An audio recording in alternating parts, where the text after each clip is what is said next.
संयुक्तं नित्यं ध्यायन्ति योगिनः कामदं मोक्षदं चैव ओंकाराय नमो नमः। अविरल शब्द गनौग प्रक्षालित सकल भूतल कलंका मुनि विरूपासित तीर्था सरस्वती हर्तुलो दुरितम् अज्ञानतिमिरान्धानां ज्ञानाञ्जनशलाकया चक्षुन्मीलितं येन तस्मै श्रीगुरुवे नमः। परं गुरुवे नमः। परं गुरुवे नमः। परं प्राचार्य गुरुभ्यो नमः। सकलकलुषविध्वंसकं श्रेषां परिवर्धकं धर्म संबंधकं भव्य जीव मनः प्रतिबोधकारकमिदं शास्त्रं श्रीरयणसारनामधेयम् अस्य मूलग्रन्थकर्तारः श्री सर्वज्ञदेवास्तदुत्तर ग्रन्थकर्तारः श्री गंधर्देवाः प्रतिगंधर्देवाः तेषां वचनानुसारम् आसाद्य श्रीमदाचार्य प्रवर कुंद स्वामिना विरचितम् मंगलम भगवान वीरो मंगलम गौतमो गणी मंगलम कुंदकुंतार्यो जैन धर्मोस्तु मंगलम सर्वमंगल मांगल्यम सर्वकल्याणकारकम प्रधानम सर्वधर्माणां जैनम जयतु शासनम जैनम जयतु शासनम। जिनवाणी माता की जय। आचार्य कुंद कुंद देव की जय। पंच परमेष्टि भगवान की जय। आचार्य श्री विद्यासागर जी महाराज की जय। गाथाओं का पाठ कर लेते हैं। नमिदूढवड्ढमाणं परमप्पाणं जिणन्ति शुद्धेन वोच्छामिरयणसारं सायारणयारदं मीनम् उब्बं जिणेहि पुष्करमणिदं जहट्ठिदं गणहरे वित्थरिदम् उब्बायरीयकमजं तं वल्लदिजोः सद्दित्ति मदिसुदनानबलेन दु सच्छन्दं वल्लदे जिणुद्दिठम् जोसो होदि कुदिठी न होदि जिण मग्गलग्ग जिण मग्गलग्गरवो सम्मत्तरेण मोक्षमहारुक्षमूलमिति भणिदम् तं जानित्यदि नित्यैव सर्वदोभेयम् भयवसनमलविवर्जित संसार शरीर भोगनि भिन्नो अट्ठगुणंग समग्गो दंसन शुद्धो पंचगुरु भक्तो नियशुद्ध पणुरत्तो बहिरप्पा वत्थ वज्जिदोडाणी जिणमुनि धम्मं मन्नदि गददुःखो हो दिश दित्थि मदमूढमणायदनं शङ्कादिवसन भयमदीयारम् जेशिं चौवालेशेन सन्ति ते हन्ति स दित्थि उभय गुणवसन भयमल वैरग्यादियार भक्ति विगम्बा एदे सत्तरिया दंसण सावय गुणा भणिदा देव गुरु समय भत्ता संसार शरीर भोग परिचत्ता रैणत्तय संयुत्ता ते मणुया शिव सुहं पत्ता दानं भूयाशीलम् उपवासं बहुविहंपि खवणंपि सम्मजुदं मोक्षसुहं सम्मविना दिह संसारम् दानं भूयामुखं सावय धम्मेन सावया तेन विना जानज्जैनं मुखं यदि धम्मे तं विनातः सूरि दान न धम्मन चागण भोगण बहिरप्पजोपयं घोषो लोह कषायज्ञ मुहे पड़िदो मरिदो न संदेहो जिण पूया मुनिदानं करेदि जो देदि सत्तिरूपेण सम्मादित्थि सावय धम्मी सोहोदि मोक्षमग्गरदो पूया फलेन तिलोक्ये सुरपूज्यो हवदि शुद्धमडो दान फलेन तिलोहे सारसुहं भुञ्जदे नियदम् दानं भूयणमित्तं दिन्नदि धन्नो हवेदि सायारो पत्ता पत्त विशेषं सद्दंसनेन्द्रियारेण दिन्नदिषु पत्तदानं विशेषदोहोदिभोगसग्गमयि निब्बाणसुहं कमसो हृद्दिठं जिणवरिन्देहिम् क्षित्तविशेषे काले भविदसुवीयं फलं जहाव्यूलम् ओदितः तमजानः पत्तविशेषेषु दानफलम् इयणीयसु वित्तवीयं जो भवति जिणुत्तसत्तखेत्येषु सोतिहुवणरज्जफलं भुञ्जति कल्याणपञ्चफलम् मादुपिदुपुत्तमित्तं कलत्तधनधन्वत्थु वाहनविहवम् संसारसारसौख्यं सर्वं जानः सुपत्तदानफलम् सत्तङ्गरज्जनवणीः भण्डारषडङ्गबलचौद्दशरयणम् षण्णवतिसहसिद्धि विहवं जानः सुपत्तदानफलम् सुकुलसुरुवसुलक्षण सुमति सुशिक्षा सुशील सुगुण सुचरितम् शैलं सुहानुभवनं विहवं जान सुपत्तदानफलम्। 22 नंबर गाथा से चलेगी अपनी बात। जो मुनिभुत्तवशेषं भुञ्जति सो भुञ्जते जिनोद्दिष्टं संसारसारसौख्यं कमसो निब्बाणवरसौख्यम्।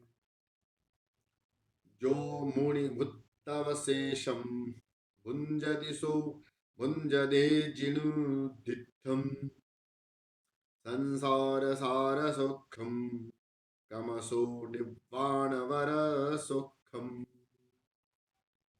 जो मुनिभुत्तवशेषं भुञ्जति सो भुञ्जते जिनोद्दिष्टं संसारसारसौख्यं कमसो निब्बाणवरसौख्यम्। मैं 3 बार गाथा को बोलता हूँ, इसलिए बोलता हूँ कि आप अपने ग्रंथ में देखेंगे और उसका उच्चारण कैसे करते हैं, इसलिए मैं 3 बार करता हूँ। अब ये गाथा है कि आप मुनिराज के लिए आहारदान देते हैं और आहारदान देने के बाद चौके में जो आहार आपके बचता है, आहारदान देने के बाद और उस आहार को करते हैं तो ये कह रहे हैं कि संसार का सुख मिलता है और मोक्ष मिलता है। मतलब दान से विशेष पुण्य होता है। तो उसको अतिशय में ऐसा वर्णन किया है कि ऐसे महामुनि को आहार दान देते हैं और उसके बाद आहार दान देने के बाद आप प्रहार करते हैं तो संसार के सुख मिलते हैं और मोक्ष मिलता है। ये बात इस गाथा में कही है। जो जो भव्य जीव मुनिभुत्तवशेषम, मुनिराज के आहार होने के बाद, मुनिभुत्त माने आहार हो गया और उसके बाद अवशेष, जो व्यक्ति मुनि के आहार होने के बाद जो शेष चौके में भोजन रहता है सो भुंजदे, उसको जो भोजन करता है माने जो बाहर भोजन करता है, सो जिनोद्दिष्टम, ये बात भगवान जिनेन्द्र की कही गई है। वह क्या होता है उसका? संसार सार सौखम भुंजदे। देखो भुंजदी और भुंजदे दो क्रिया है।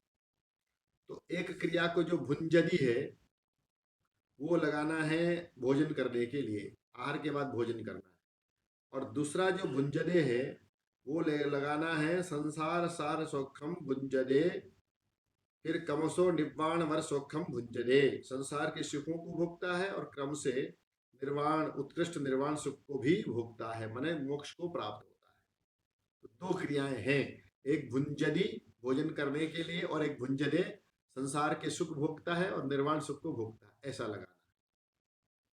जो जो व्यक्ति मुनि भुत्तव शेषम, मुनि के आहार होने के बाद जो बचा हुआ शेष भोजन है उसको भुंजदी माने उसको भोजन करता है, सो माने वह व्यक्ति संसार सार सुखम, संसार का प्रयोजन भूत जो सुख है उसको, और क्रम से क्रम से निर्वाण वर शोकम, मोक्ष रूपी उत्कृष्ट सुख को भुंजदे भोग करता है, माने प्राप्त होता है। ऐसी बात जिणोद्दिष्टम भगवान जिनेन्द्र ने यह बात कही है। फिर से शब्द का अर्थ देखना। जो जो व्यक्ति मुनि भूतव शेषम, मुनि के आहार होने के बाद जो बचता है, मैंने आपने चौका लगाया, मुनिराज का आहार दिया, तो स्वाभाविक है, लिमिटेड तो बनाएंगे नहीं कि अकेले महाराज को हो जाए बाकी को कुछ ना बचे। अपन घर में रहते हैं तो भाई दो चार अपन घर के लोग हैं, इक्का दुक्का और कोई मेहमान भी उस समय आ सकता है, और आता ही है। जब मुनिराज होते हैं तो कोई न कोई आता ही है, त्यागी व्रती आता है, विद्वान आता है, नहीं तो कोई साधर्मी आता है, कोई न कोई जरूर आता है। उस हिसाब से अपन भोजन आहार बनाते हैं। और मुनिराज कितना लेते हैं, थोड़ा सा अंश लेते हैं, और उसके बाद जो चौके में आहार बच गया उसको जो करता है वो संसार के सुख को प्राप्त होता है और मोक्ष को प्राप्त होता है। इसका मतलब ये है कि और कुछ नहीं करना पड़ेगा भाई, ये तो बहुत सरल उपाय है। दीक्षा लेना नहीं है, है वो चौका लगाओ और उसके बाद जो भोजन बने कर लो, तो संसार का सुख मिल जाएगा, मोक्ष मिल जाएगा, दीक्षा लेने की जरूरत ही नहीं है। ऐसा नहीं है, माने ऐसा पुण्य बंद होता है, भावों की ऐसी विशुद्धि होती है कि ओहो आज हमने दिगंबर वितरागी आत्मध्यानी मुनिराज को आहार दिया है, तो मेरे परिणाम भी ऐसे होंगे, और उन परिणामों से पुण्य की प्राप्ति होगी और परंपरा से मोक्ष की प्राप्ति होगी। ये अर्थ उसका लेना। अकेला चौका लगा दिया महाराज को आहार देने से मोक्ष नहीं मिल जाएगा, ऐसे भावों में विशुद्ध परिणाम होंगे, और होता ही है। आप जब चौका लगाते हैं तो ये भाव होते हैं कि मुनिराज हमारे यहाँ आए आए, उनका आहार हो, और उसके बाद मुनिराज उपदेश आदि देते हैं, और उनके आने से सकारात्मक ऊर्जा होती है अपने यहाँ घर पे।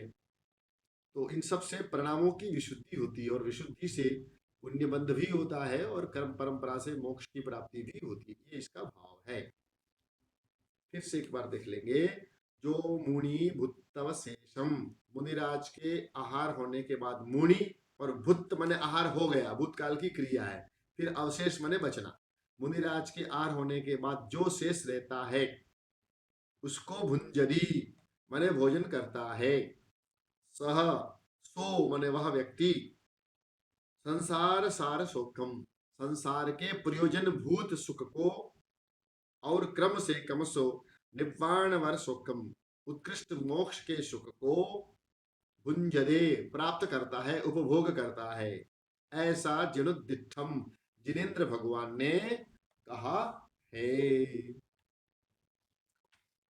जो ये सर्वनाम है, अनेक बार आ गया है। जो व्यक्ति, फिर मुनि भुत्तव शेषम, मुनिराज के भोजन के बाद बचा हुआ, तो भोजन हो गया, भुक्ता भुक्तम मया भुक्तम, मैंने भोजन कर लिया। अवशेष बचा हुआ, बचे हुए कुछ प्राकृत में क्या कहते हैं, अवशेष। भोजन करता है, इसके लिए क्या है, भुंजदी। बहुत सारी क्रियाएं आपके, बोल नदी, मन नदी, दिन नदी, करेदी, इतनी क्रियाएं आपके आगे। करता है, बोलता है, देता है, भोग करता है, भोजन करता है, इतनी क्रियाएं आपकी हो गई। सो मने वह सर्वनाम है, ये भुंजदे भोग करता है, उपभोग करता है, मने प्राप्त होता है। जिणोद्दिठम, जिनेन्द्र भगवान के द्वारा कहा गया। जिण और उद्दिठ दोनों को मिला दिया तो जिणोद्दिठम, माने उद्दिठ माने भगवान जिनेन्द्र के द्वारा कहा गया। तो जिनको प्राकृत में जिन और कहा गया है जिनेन्द्र भगवान के द्वारा, तो उद्दिठम, उद्दिष्ट, उपदिष्ट माने कहा है उन्होंने। फिर संसार सार सौख्यम, संसार सार सौख्यम, सौख्य शब्द है, एक सुख शब्द है, तो सुख का होता है सुहा, और सौख्य का होता है सौखम। अब आप देखो, एक नियम मैंने आपको बताया था कि प्राकृत भाषा में आई और औ नहीं होता है। तो अब सौख्य शब्द है, सौख्य औ वाला, अब इसका प्राकृत में क्या हो गया, ओ के रूप में हो गया सौखम, क्योंकि औ होता नहीं है तो ओ होता है। तो सौख्यम का प्राकृत में क्या हो गया, सौखम। फिर क्रमशो, ये भी पहले आ गया, क्रमशः, स्टेप बाय स्टेप सीरियल। तो क्रमशः, इसको प्राकृत में कभी सीरियल से ये काम करो, क्रम से ये काम करो, एक के बाद एक काम ये करो। तो ऐसे शब्द के लिए प्राकृत में क्या आता है, कमसो। कमसो अहम पैदिनम मंदिरम गच्छेमि, क्रम से प्रतिदिन मैं मंदिर जाता हूँ। क्रम से मने प्रातःकाल उठने के बाद, स्नान करने के बाद, मंजन करने के बाद मंदिर जाता हूँ। अहम क्रमशो प्रतिदिनम मंदिरम गच्छेमि। मैं क्रम से प्रतिदिन मंदिर जाता हूँ। ऐसे वाक्य बन जाएगा आपका क्रमशो। और निवाण, निर्वाण मोक्ष के लिए क्या शब्द है? निवाण वर। और सौखम, सौख्य के लिए फिर सौख्य आ गया। मैंने आपको बताया था निर्वाण, अब यहाँ ऊपर र है, वो र नहीं होता है प्राकृत में। ऊर्ध्वरेफ और अधोरेफ, ये उसके एग्जाम्पल यहाँ पर आ गए। और औ के लिए ओ, ये एग्जाम्पल भी यहाँ आ गया। सोखम, सोखम 2 बार आ गया। तो ऐसे अनेक शब्द आते जाएंगे, तो शब्द क्रियाएं आपकी बढ़ती जाएगी, भाषा आप सीखते, सीखने का भाव जरूर। पंडित जी, ये भुंजदी और भुंजदी आया, वर्ब तो एक ही है लेकिन अर्थ अलग अलग है। बहुत अच्छा, खाता है और भूखता है। बहुत बढ़िया। कुछ क्रियाएं ऐसी होती है कि एक क्रिया के अनेक अर्थ होते हैं। अब ये क्रिया जो है भुज, भुज धातु है, ये आत्मनेपदी और परस्मैपदी दोनों होती है। वैसे तो प्राकृत में परस्मैपदी क्रिया का ही प्रयोग होता है, लेकिन अपवाद में कभी कभी आत्मनेपद क्रिया का भी प्रयोग होता है। तो अब यहाँ पर 2 प्रकार से उनको अर्थ बताना था, कि एक में ये कि वो भोजन करता है, और एक क्रिया में बताना था कि उपभोग करता है। तो इसलिए उन्होंने तो एक ही क्रिया का 2 रूप में प्रयोग किया। तो भुंजरी, मुनि का भोजन होने के बाद, आहार होने के बाद जो भोजन करता है, तो वहां तो हो गया भुंजरी। और नीचे के 2 शब्द हैं, संसार सार शोकम कमसो निप्पाण वर्षोकम भुंजरे। क्रम से प्रयोजनभूत संसार के सुख को और उत्कृष्ट मोक्ष सुख को उपभोगता, उसका उपभोग करता है, मैंने भोगता है, मैंने उसको प्राप्त होता है, उसका भाव यह है प्राप्त होता है, ये अर्थ। इसलिए यहाँ पर 2 क्रियाएं हैं, और दोनों क्रियाओं का अलग अलग प्रयोग। मुनि का आहार होने के बाद जो भोजन करता है, इस वाक्य में भुंजरी क्रिया का प्रयोग करना है। और संसार के सारभूत सुख और निर्वाण सुख को प्राप्त करता है, उस अर्थ में भुंजदे क्रिया का प्रयोग करना है, ऐसा है। तो इस प्रकार आपकी ये 22 नंबर गाथा पूरी हो गई। अब 23 नंबर गाथा है। सिदुन्नवाय प्यूलम शिले सिंहम तह परे समम वाहिम काय किलेषु वासम जानित्या दिन्नदे दानम। सिदुन्नवाय प्यूलम शिले सिंहम तह परे समम वाहिम काय किलेषु वासम जानित्या दिन्नदे दानम। सिदुन्नवाय प्यूलम शिले सिंहम तह परे समम वाहिम काय किलेषु वासम जानिच्चा दिन्नदे दानम। अब मुनिराज को जो आहारदान देते हैं, उसमें विवेक क्या रखना है बता रहे हैं। सिदुन्न, शीत और उष्ण का ध्यान रखना, माने शीत ऋतु और उष्ण ऋतु, गर्मी की ऋतु और सर्दी की ऋतु। सर्दी में ठंडा भोजन दे दिया, दही बहुत खिला दिया आपने, सर्दी में गन्ने का रस बहुत ज्यादा पिला दिया, ठंडे पदार्थ दे दिए, अथवा जो आहार लेने वाला उसकी प्रकृति जान करके कि उनकी प्रकृति कैसी है, ऐसे गर्मी में गर्म पदार्थ दे दिए।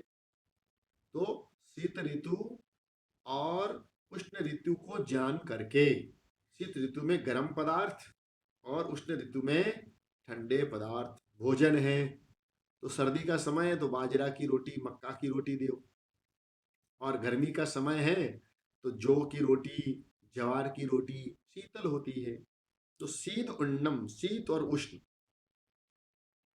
उसके बाद वाय, वात, मुनि की प्रकृति कैसी है, वात पित्त, ये समझ करके। अब आप कहोगे हम कैसे जानेंगे साहब, पहली बार तो मुनिराज को दिया है। तो कई बार अपने विवेक से मोटा मोटी मालूम पड़ जाता है,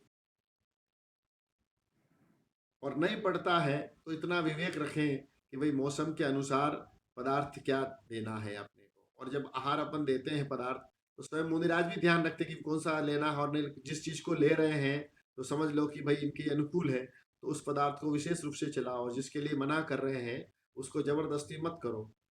हाँ, कोई विनय भाव से कोई लेने योग्य पदार्थ है बना कर रहे तो विनय भाव से कि महाराज ये तो लीजिए, आप लीजिए ना, जबरदस्ती बहुत उनको प्रार्थना कर दीजिए कि हमारा निवेदन है, हमारी प्रार्थना है, ये लीजिए ना महाराज जी, अनुकूल है ये, ऐसा निवेदन कर सकते हैं।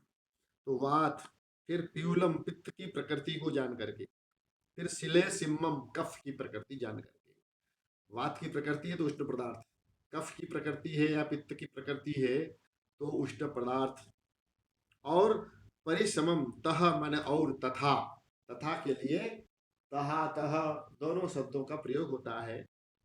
परिसमम, परिश्रम माने बिहार करके आए हैं वो, और आपको 3-4 घंटे प्रवचन कर रहे हैं, क्लास ले रहे हैं, तो मुनिराज को परिश्रम होता है, पढ़ाने में भी परिश्रम होता है, चलने में परिश्रम होता है। तो उनके थकान को देख करके कि भाई इनकी थकान दूर हो जाए, ऐसा आहार उनको देना चाहिए।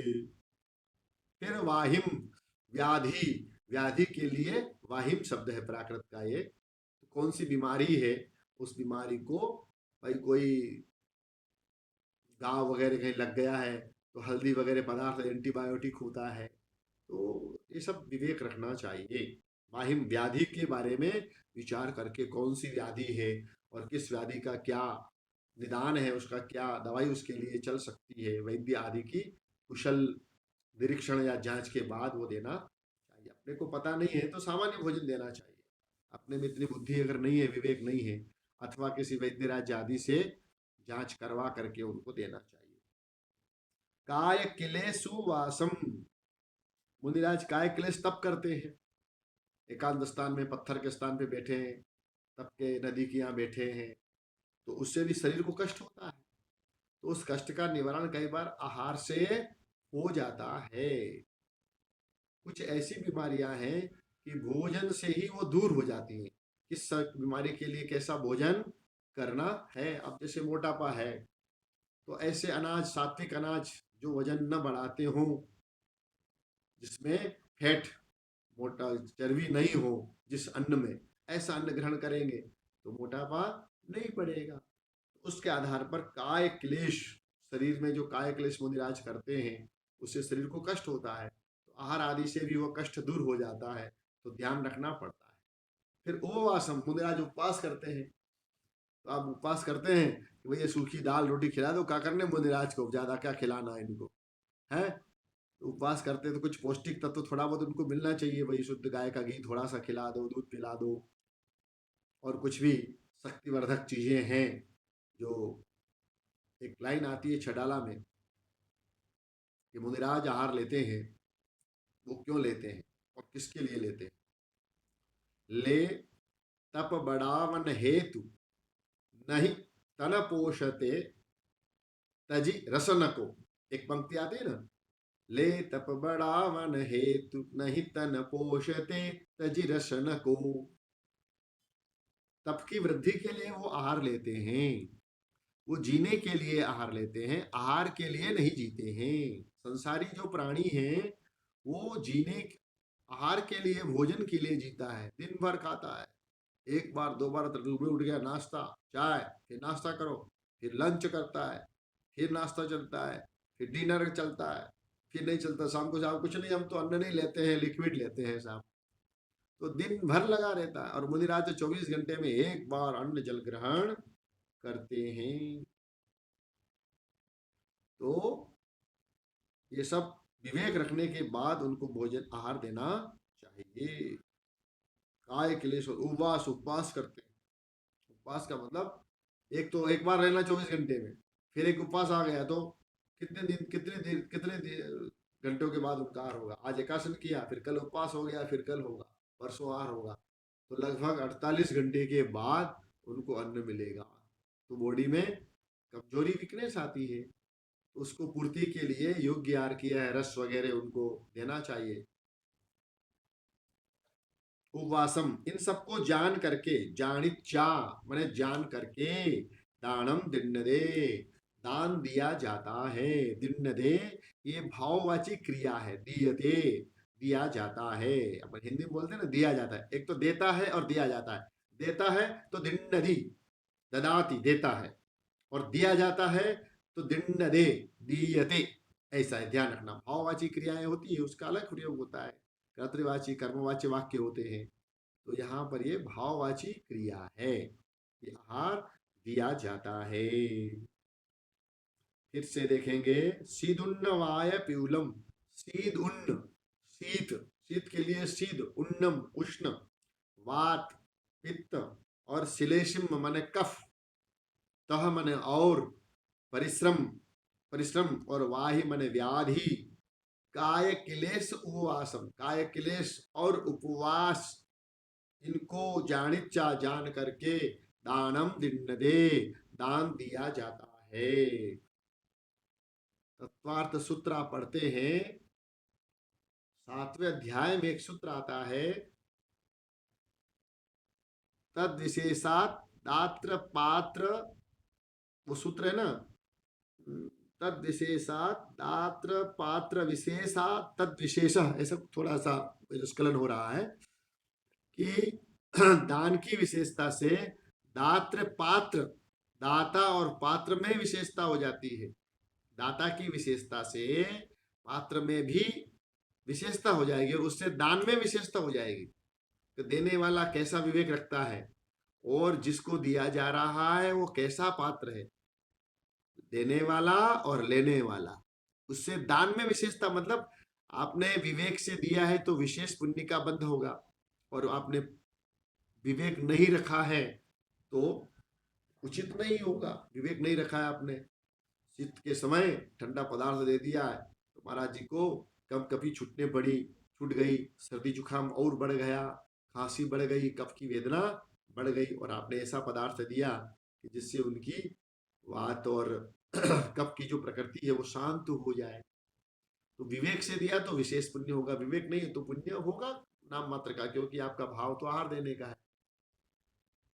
कई बार क्या होता है कि व्यक्ति चित्त में अपनी बुद्धि का प्रयोग करता है, अगर अपन नहीं समझते हैं तो अपने से जो ज्यादा समझदार लोग हैं, अनुभवी लोग, उनसे पूछ लो।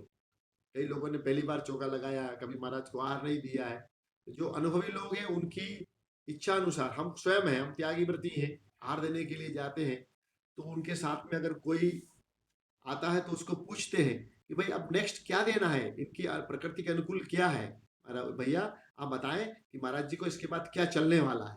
आप उस समय अहंकार नहीं करें कि साहब त्यागी व्रती, हम तो होशियार हैं, हम सबको आता है। अरे नए महाराज है, हमको वहाँ की प्रकृति मालूम नहीं है। तो अगर आप पूछ लेंगे, उनके साथ वाला कोई आया है तो, और नहीं आए तो महाराज से प्रार्थना, महाराज जी को ला के दिखाएंगे, महाराज जी ये चल सकता है, ये चल सकता है, उनको दिखा करके, दोनों दोनों तरीके अपने पास है, उससे अपन छोटे बड़े नहीं हो जाते हैं। तो ये विवेक का, अब घर में देखो आपके मेहमान आता है ना, अतिथि, तो आप बहुत ध्यान रखते हैं, पूछेंगे आप क्या लेंगे, वो बोलते हैं, कह देते हैं, इसलिए पूछ लेते हैं उनसे, वहां भी विवेक रखते हैं ना। गर्मी है तो आप थोड़ी कहेंगे साहब कोई गरम गरम चीज दे दो, कि भाई जूस दे दो, ठंडा पीना दे दो, है क्या बोलते हैं, कोल्ड ड्रिंक दे दो, है, अपन ये सब ध्यान रखते हैं ना।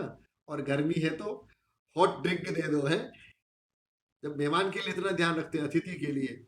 और वास्तविक अतिथि तो मुनिराज है। देखो अतिथि कौन है, जैन शास्त्रों की भाषा में मुनिराज है। क्यों है, हम आपको बताते हैं आज। सर्वार्थ सिद्धि ग्रंथ पढ़ा है ना आपने, तो उसमें नहीं पढ़ा है तो पढ़ना बहुत अच्छा है। तत्वार्थ सूत्र की कमेंट्री है, टीका है, एक एक सूत्र की डिटेल्स में बहुत अच्छी व्याख्या की गई। तो उसमें लिखा हुआ है कि अतिथि किसको बोलते हैं, मुनिराज को अतिथि कहते हैं। और मुनिराज को अतिथि क्यों कहते हैं, बहुत अच्छी एक लाइन में पढ़ के सुनाता हूं आपको। संयमम अविनाशयन अतति इति अतिथि। अतिथि की परिभाषा दी है कि मुनिराज आपके घर आए तो कैसे आए, कि संयम का विनाश न हो इस विधि से चल करके आए, इरियापत समिति से आए, विवेक के साथ आए, आहार की मुद्रा लेकर के आए, और ये पूरा ध्यान रखा कि मैं आहार लेने के लिए जा रहा हूं तो मेरे द्वारा किसी प्रकार की कोई संयम की विराधना न हो, जीवों की विराधना न हो, और चल करके वो आपके द्वार तक आए हैं। इसलिए वास्तविक अतिथि तो वो है, ये तो फिक्स है। जो फिक्स होकर के आता है वो अतिथि नहीं कहलाता है। मुनिराज के लिए अतिथि दो प्रकार से अतिथि का, एक तो नास्ति आगमन तिथि यस्य स अतिथि ही, जिनके आने का समय कोई निश्चित नहीं है वो अतिथि कहलाता है। और दूसरी है कि संयमम अविनाशयन अतिथि इति अतिथि ही, संयम का विनाश न हो इस प्रकार से चलकर जो आहार आदि के लिए आपके घर में आते हैं वे अतिथि कहलाते हैं। तो सच्चे अर्थों में जो वितरागी दिगंबर मुनि हैं वे अतिथि होते हैं। तो ऐसे अतिथि के आहार के लिए बहुत विवेक रखा जाता है। आहार भी अगर आप देते हैं तो हड़बड़ाहट में नहीं, विवेक रखो। माताएं बहनें हैं तो बाल को अच्छे से बांधो, सिर को बढ़िया से ढक दो। वो ऐसे बाल खुले रखते हैं ना लोग, भूतली की तरह, ऐसे खुले बाल नहीं होना चाहिए, और कम से कम आहार के समय तो नहीं होना चाहिए। बाकी ठीक है, आपकी फैशन है, सो के रखो, कोई बात नहीं है। और उस समय अपने साड़ी को बिल्कुल अच्छी तरह से ऐसे बांध लो कि वो बाल इधर उधर, क्योंकि एक बाल भी उड़ गया तो वो 24 घंटे के लिए उनके लिए तो आहार का अंतराय आ जाएगा, और उसमें आपको अविवेक जनित पाप का बंध होगा। अविवेक जनित, देखो आहार के लिए 32 अंतराय और 46 दोष होते हैं। तो कुछ दाता के आश्रित दोष होते हैं, कुछ मुनिराज के आश्रित दोष होते हैं। तो मुनिराज यदि श्रावक यदि अविवेक करता है तो वो श्रावक के आश्रित दाता के आश्रित दोष कहलाता है। तो ये सब चीजों का बहुत ध्यान रखना चाहिए। आपने चौका लगाया, दान दे रहे, बहुत अच्छी बात है, बहुत अच्छा कार्य कर रहे हैं, लेकिन उसमें भी क्या करना, बहुत सावधानी और विवेक रखना। अगर हम नहीं जानते हैं, पहली बार चौका लगाया है, तो किसी अनुभवी व्यक्ति को आप साथ में बुला लीजिए, अथवा नहीं बुला सकते हैं तो उनसे विधि मौखिक समझ लीजिए कि देखो भाई, आज मेरा सौभाग्य, मेरा भाव हुआ है, हम ऐसा कार्य करने जा रहे हैं, तो कैसे कैसे हमको क्या करना होगा। गड़बड़ नहीं करना, नहीं तो क्या है, बहुत बड़ा अनर्थ हो जाएगा। एक घटना बताते हैं आपको। हम 89 में रेवाड़ी गए थे। रेवाड़ी अच्छा नगर है, धर्मात्मा लोग हैं। पता नहीं उस समय क्या था, हम भोजन करने गए तो वो पानी को छान के दे रहे थे। तो हमें ये प्रश्न हुआ कि भाई, पानी तो कुएं से जब लाते हैं तब छाना जाता है, ये क्यों पानी को छाने, और गर्म पानी है उसको छान रहे हैं। और वो तो अच्छी बात थी कि हमने भोजन शुरू नहीं किया था।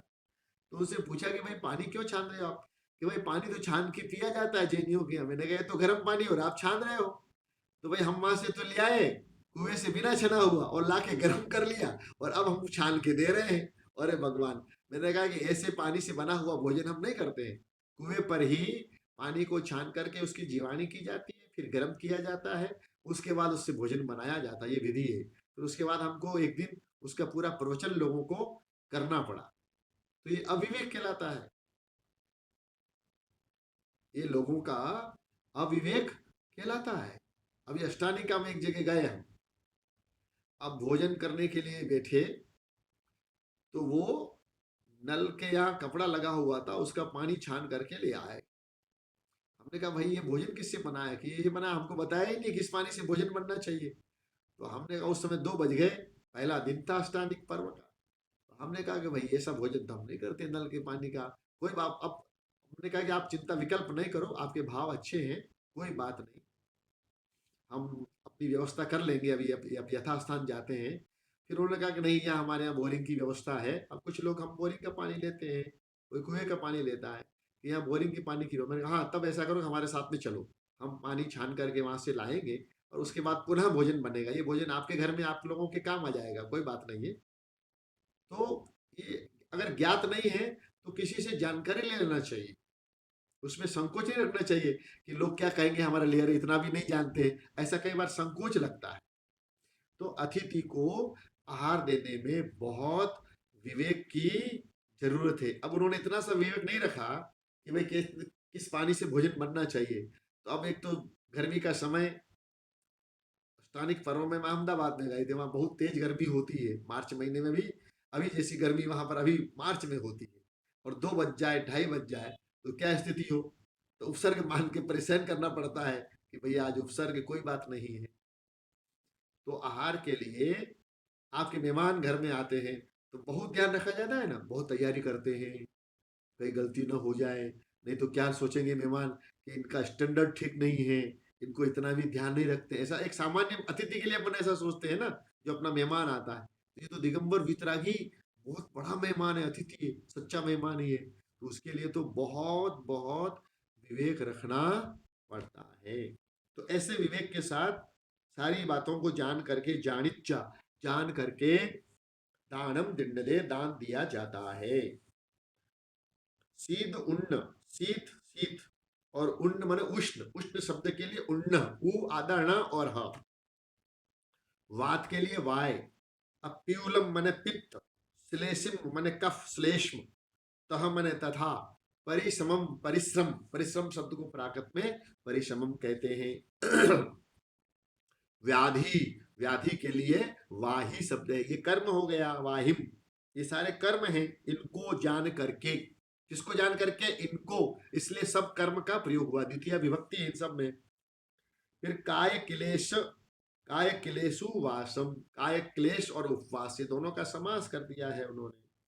तो काय क्लेश तप और उपवास, इसको समझ जान, जानिचा, ये आपकी कृदंत का प्रयोग है, पहले भी आया था, हंस करके आया था ना, मंगलाचरण में आया था, नमिदूण वर्धमानम, वर्धमान को नमस्कार करके। अब ऐसी जो क्रियाएं होती है वो दो प्रकार से बनती है, अनेक प्रकार से बनती है, लेकिन अभी तक 23 गाथाओं में दो प्रकार अपने आए, नमिदूण नमस्कार करके। अब इसमें मान लो कि अपने को जानिच्चा की तरह बनाना है, तो नमिच्चा नमस्कार करके। अब ऐसे ही जान क्रिया का नमिदूण की तरह बनाना है, तो जानी दूण जान करके, जानी दूण जानिच्चा, नमिदूण नमिच्चा, हसीदूण हसिद्दा हंस करके, नाच करके मान लो है, नच्ची दूण और नच्चिच्चा नाच करके। तो ऐसे क्रियाओं के रूप ये कृदंत के रूप में करके, जो अपन हिंदी बोलते हैं ना, करके, खा करके, पी करके, हंस करके, उठ करके, मान लो कि उठ के है तो उठित, उठिच्चा और उठिदूण उठ करके, ऐसे क्रियाओं के रूप बनते, ऐसे प्रकार बन गया जानिच्चा जान करके। दिन्नदे, दीयते भाववाची क्रिया है, दीयते दिया जाता है। और दानम, ये अनेक बार शब्द आ गया, दान के लिए दान का प्रयोग होता है। तो ऐसे ये मुनि को आहार देने में कैसे कैसे विवेक रखना होगा, इन सब बातों को समझ करके आप आहार दान देओ तो विशेष पुण्य का बंध होगा, ये इस गाथा का भाव है। अगली गाथा है कि मुनि को आहार देंगे, उसमें भी विवेक, और विवेक, और कैसे विवेक रखना है, तो कह रहे हैं हिदमिदमन्नं पाणं निर्वज्जोषहिं निराउलं थाणं शयनासनमुवयर्णं जानिच्चा देदि मोक्षमग्गरदो। हिदमिदमन्नं पाणं निर्वज्जोषहिं निराउलं थाणं शयनासनमुवयर्णं जानिच्चा देदि मोक्षमग्गरतो। हिदमिदमन्नं पाणं निर्वज्जोषहिं निराउलं थाणं शयनासनमुवयर्णं जानिच्चा देदि मोक्षमग्गरदो। मोक्षमग्गरदो, मोक्ष मार्ग में जो लगे हुए मुनिराज हैं उसको आहार कैसे देना? हिदम, हितकारी, उनका हितकारी जो हो वो आहार देना, स्वाध्याय बढ़ावे, उनका तप बढ़ावे, उनके विहार में कोई तकलीफ ना हो, उनको सामयिक के समय आलस ना आवे। खीर बनाई, बहुत ज्यादा खीर खिला दी तो सामयिक उनकी बिगड़ जाएगी। खीर संसार का बहुत गरिष्ठ भोजन होता है। कोई कितना भी अच्छा पदार्थ हो, मात्रा से अधिक लिया जाता है, सामान्य भोजन भी है, और यदि आप मात्रा से ज्यादा, जैसे रोटी है, सामान्य मानते हैं अपन, सादा है, लेकिन भूख से ज्यादा खा लिया, 3 रोटी खाने की ताकत है और 5 रोटी खा ली तो क्या हो जाएगा? गरिष्ठ हो जाएगा। तो इसलिए साधु को आहार देते तो हितकारी हो ऐसा आहार उनको देना। हिदम, हिद, फिर मित, परिमित। मुदिराज के लिए मूलाचार के अनुसार नियम है कि मान लो 4 रोटी की भूख है तो 2 रोटी जितना भोजन करेंगे और 1 रोटी जितना पानी पिएंगे और 1 रोटी जितना खाली रखेंगे। 4 रोटी की कैपेसिटी है तो 2 रोटी की कैपेसिटी के बराबर तो रोटी खा लेंगे, 1 रोटी की कैपेसिटी के बराबर पानी पी लेंगे और 1 रोटी जितना खाली रखेंगे। तो मित परिमित सीमित आहार देना, इसका मतलब ये नहीं है कि आपने तो कहा भैया जी, किताब में भी लिखा है अनुसार में, हम तो थोड़ी सी बना देंगे 2 रोटी है तो 2-4 कौवा दे देंगे, 2-4 कौवा हमारे लिए रख देंगे, ऐसा नहीं है। विवेक रखना। और अन्नम माने हितकारी और परिमित, अन्नम पानम, अन्न और पान, अनाज और पानी, पेय पदार्थ। पेय नारियल का पानी है, बहुत ज्यादा दे दिया तो नारियल के पानी से कोलेस्ट्रोल भी बढ़ता है। यदा कदा थोड़ा दे दिया तो कोई बात नहीं है। साफ नारियल का पानी का बहुत अच्छा होता है, लोग आमतौर पर यही समझते हैं ना कि नारियल का पानी तो अमृत है सा। और हमारे सामने की बात है, एक महाराज, हम नाम नहीं लेंगे, वो बहुत रोज पानी लेते थे नारियल का, और हमारे सामने डॉक्टर आया, उनकी जांच हुई तो उन्होंने उनसे पूछा कि आप आहार में क्या क्या लेते हैं, कि ये लेते हैं। तो बताया क्योंकि उनका जो कोलेस्ट्रॉल है वो इस सीमा तक पहुंच गया था, थोड़ा सा बचा था कि ज्यादा ही कुछ हुआ तो सीधा अरियंत नाम सत्य है, ये स्थिति हो जाएगी। तो उन्होंने कहा कि भाई ये हम आहार में लेते हैं, तो उन्होंने बताया कि जो नारियल है ये कोलेस्ट्रॉल को बढ़ाता है, यदा कदा ले लिया, कुछ ले लिया तो कोई बात नहीं। तो भोजन में भी हर पदार्थ की अपनी सीमा और मर्यादाएं होती है। किसी भी पदार्थ को आप अधिक ले लो कि साहब ये फायदा करता है, कोई कहता नहीं ये फायदा, घी फायदा करता है गाय का घी, लेकिन ज्यादा खा लोगे थोड़ी फायदा करेगा। आपको एक सीमित मर्यादा में उसको उपयोग करना होगा। तो हितकारी और परिमित अन्न पान उनको देना। फिर निर्वज्जो सहिम, निर्दोष औषधि। निर्दोष औषधि का मतलब शुद्ध प्रासुक, अपने घर पर बनाई हुई दवाई, बाजारू दवाई नहीं, कितने दिन की है, किसने बनाई है, कैसे बनी है, किसने छुआ है, तो वो औषधि नहीं चलती है। साधुओं के लिए शुद्ध औषधि, जयपुर में एक सुशील जी वेदराज जी है, वो साधुओं को औषधि देते हैं। तो उनके यहाँ स्वयं औषधालय में रसायन शाला है, वहाँ दवाई बनती है। नमोकार मंत्र का पाठ, भक्तामर का पाठ और मेरी भावना का पाठ बोलते हुए दवाइयाँ बनती है वो। और त्यागी व्रती और साधु जो हैं उनको वही दवाई देते हैं, बाकी लोगों को भी देते हैं, लेकिन कभी कम पड़ जाएगी तो बाकी लोगों के लिए बाजार की दे देंगे वो, लेकिन त्यागी व्रती साधु के लिए उनके घर की, वहाँ उनके मतलब उसी रसायन शाला की बनी हुई दवाई ही देते हैं, शुद्ध औषधि। इसलिए उन्होंने कहा निर्वज्जो सहिम, निर्दोष माने शुद्ध औषधि। और निराउलम ठाणम, निराकुल स्थान हो, वहां पर जाकर के आहार देना। आपके घर में भी भाई बहुत सारे कमरे हैं, जिस कमरे में बच्चे हैं शोरगुल करेंगे तो डिस्टर्ब होगा, तो आप ऐसे अच्छे स्थान पर उनको आहार दो, निराकुल स्थान। और निराउलम ठाणम, निराकुल स्थान। फिर शयनासन मुगयर्णम। हाँ, जो मुनिराज को आप चीज दे रहे हैं तो ऐसी चीज ना हो कि जिसमें आकुलता हो, तो निराकुलता का जो स्थान है ऐसी स्थान। और अथवा मुनिराज के लिए आप धर्मशाला आदि बनवा रहे हैं तो वहां निराकुल जगह हो, आप प्रयास यही करो। अब शहर की स्थितियां गंभीर है, वो बात अलग हो गई। प्रयास ये करना चाहिए कि जहाँ किसी प्रकार की कोई आकुलता नहीं हो।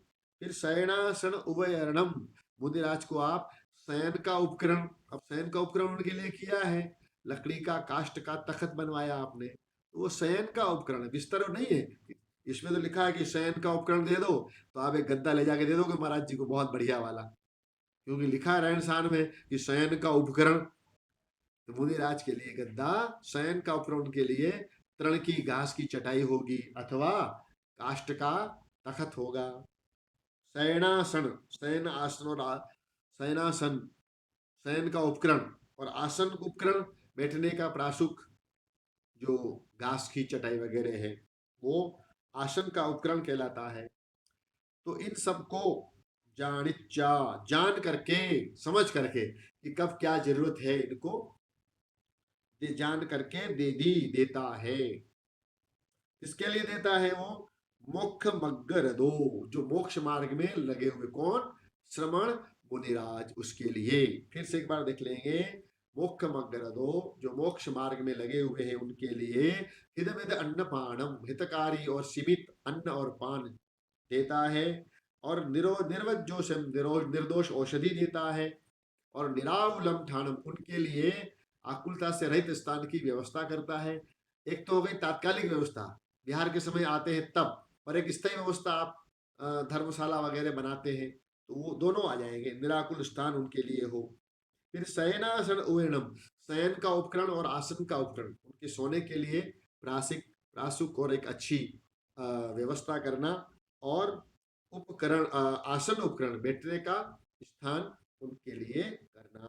ये सब जानिच्चा दे दी, जान करके जो देता है, देना चाहिए, मतलब देता है विवेक के साथ, ये सब चीजें देता है दाता। हित मिदम अन्नम पानम, हित मन हित, मित मन परिमित, अन्नम अन्न के लिए अन्नम आ गया, पान के लिए पानम आ गया प्राकृत में, निर्दोष औषधि इसके लिए हो गया निर्वज्जो सही। अब औषधि, अब देखो ध का यहाँ के रूप में प्रयोग हुआ है, औषधि। सूत्र बताया था मैंने, ख ख ग, अपने ख ग थ ध और भ, तो यहाँ पर क्या है, ध औषधि, तो औषधि निर्वद्य। अब निर्वद्य माने निर्दोष, तो निर्वद्य के लिए प्राकृत में निर्वज्य, और औषधि के लिए औषधि। फिर निराकुल के लिए निराउल शब्द है, और स्थान के लिए ठाण, ठाण है, ठाणांग स्थानांग, स्थान होता है ना, तो अपने 11 अंग और 14 पूर्व है, उसमें ठाणांग है कि नहीं, ठाणंग, पहलो आचारांग बखानो दूजो सूत्रकृताम तीजो ठाणांग में ऐसा आता है। तो वहां स्थान के लिए ठाण, स्थान शब्द के लिए ठाण प्राकृत में होता है। आपने सुना होगा श्वेतांबर महाराज साहब का जहां भी चातुर्मास होता है तो कहते हैं कि इस शहर में कितने ठाणा हैं, माने कितनी जगह साधु विराजमान हैं।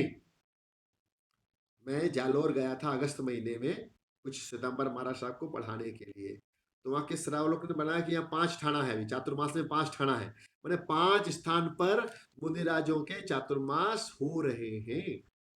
अनेक शब्द हैं जो प्राकृत के हम व्यवहार में उपयोग करते हैं। चौविहारी मैंने एक दिन बताया था आपको कि 4 प्रकार का चतुर, चतुर मने चौ, विद का विह और आहार, चौविह आहार, तो इसका चौविहारी हो गया।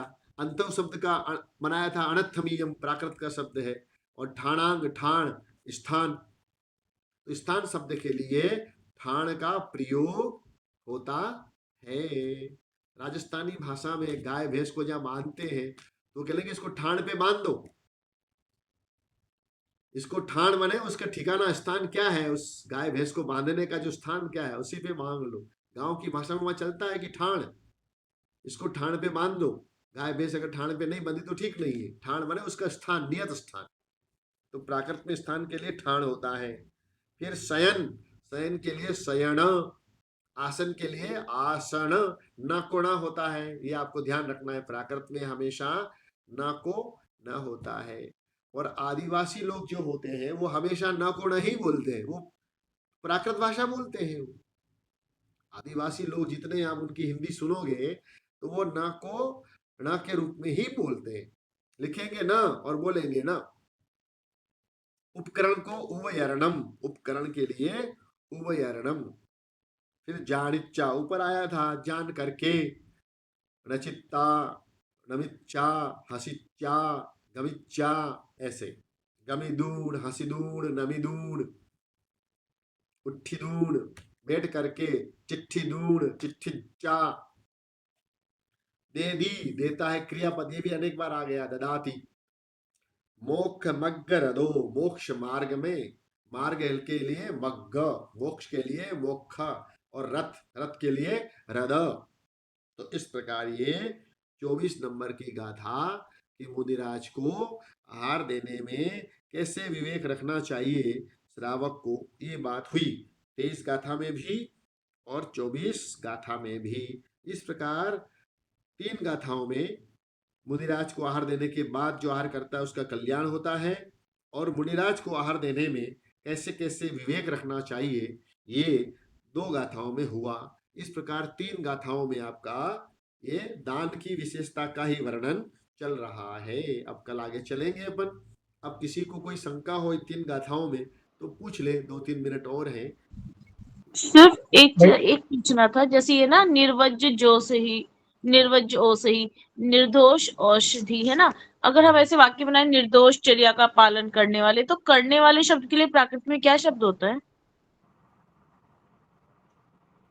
करने वाले के लिए क्या कि वो वाक्य के ऊपर, जैसे एक वाक्य बोलो, आप वाक्य बोलो फिर मैं बताऊंगा आपको। निर्दोष चर्या का पालन करने वाले मुनिराज।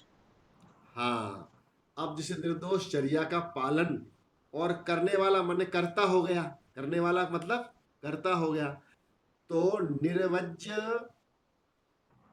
चर्या के लिए आप बनाओ चज्जा, अपने चज्जाए, निर्वज्य चज्जाए।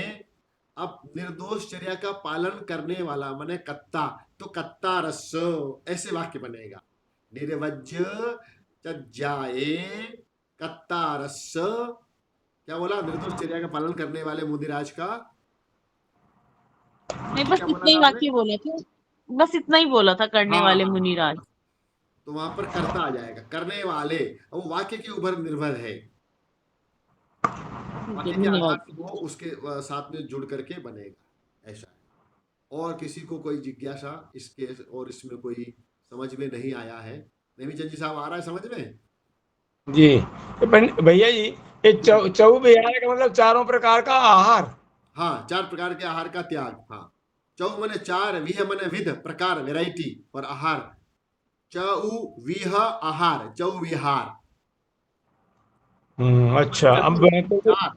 मैं एक बार अभी बॉम्बे एक बार गया था, तो वहाँ श्वेतांबरों का एक भोजनशाला थी, शुद्ध भोजनशाला, उसमें चौविहारा लिखा हुआ था। हाँ हाँ हाँ, अब वो लिखने में तो क्या बाकी, चौ मने चार, विह मने प्रकार, और आहार, चार प्रकार के आहार का त्याग, वो चौविहार। तो वो एक शब्द ही चलता उनका, एक एक मतलब टेक्निकल वर्ड ही हो गया, चौविहार ही करते, मतलब चार प्रकार के आहार का त्याग हमारा रात्रि में रहता है। और एक शब्द और हम्म, चलता, हम नवकार्षी करते। नवकार्षी का मतलब सूर्योदय होने के 48 मिनट के बाद प्रासुक जल ही पीते हैं, उसको बोलते हैं नवकार्षी। अच्छा। माने नवकार मंत्र बोलेंगे सूर्योदय के बाद, और 48 मिनट बाद, सूर्योदय के 48 मिनट बाद, और उसके बाद हम शुद्ध प्रासुक जल लेंगे, उसको बोलते हैं वो नवकार्षी। हम नवकार्षी करते हैं, चौविहारी करते हैं, माने सुबह उतनी देर के बाद हम जो भी लेना है वो लेंगे, और शाम को ये करेंगे। ठीक है, सबका अभिनंदन। जय जिनेन्द्र। बोधि समाधि परिणाम शुद्धि स्वात्म जय जिनेन्द्र, सभी को जय जिनेन्द्र। सभी को जय जिनेन्द्र। सुदाने त्वां वन्दमानस्य ममास्तु देवी। जय जिनेन्द्र, जिनवाणी माता की जय। जय हो। जय।